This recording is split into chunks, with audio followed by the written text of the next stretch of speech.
خلکی قضا بردارش و دورن دوروبر پیشوازیه که گرم بربجرن کمالا دادگریل بازنه یا دهوک کرن. مامستا خوشویسته هاولاتیت بیژن میجوا کمالا دادگری و کار و خدمت فراکسیون کمال الپارلمان کردستانه جه رزوشانا زینه. لو ما بدو دلی او دنگی بربجرن کمال دن.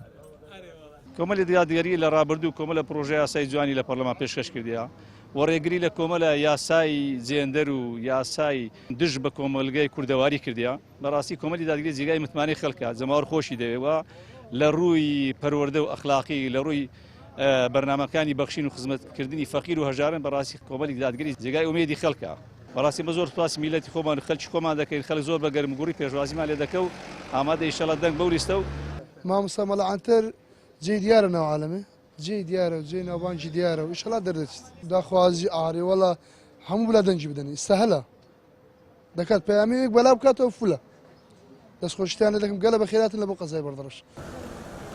اجلای خوب بربجرن لیستا 147 یا کمالا دادگری سپاسیا هلویست جوامرانه خلک بردرش و توایا بادیناند کن. ام سپاسیا خلک خوی بردرشت کن. راستی پیشوازی که اگجار جوان و تازه و یا دلفکر المحاطه کردن. اما کاندید کمالا دادگری کردستان افروهاتین قضا بردرش امیل سیکت گرین و برنامه خوب و خلکید بیشن که برنامه مچیه.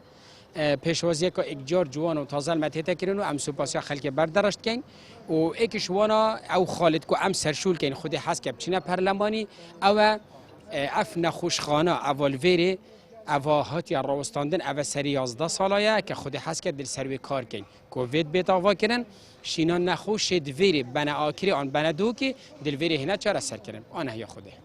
بسم الله الرحمن الرحیم. افریقا ام یتوتینا نوف باجار بردارش قضا بردارش دکان گرین الحمدلله خلک بردارش و دور بر پیشوازی که گلک جوان و گرم المکر و خیرات نمکر و ان شاء الله پول پشتیا خوش در بری بو لیستا 147 و کاندیدت دوره ام گلک سپاسیات کین و ان شاء الله جد باوریه نو و دسر کبیم باذن خدا تعالی و ده خدمت اوی ملت کین باذن رب العالمین. کمالا دادگری کردستان به میجوه که پری سروری و دستگولکش بربجرن جگرتی بوی جه باوریا خلک بادینان. کمال خوازید به پشتوانی خوده و خلک کردستانه ظلم و گندالی را گیرید. آمد بریفکانی کنال آسمانی پیام قضا بردارش.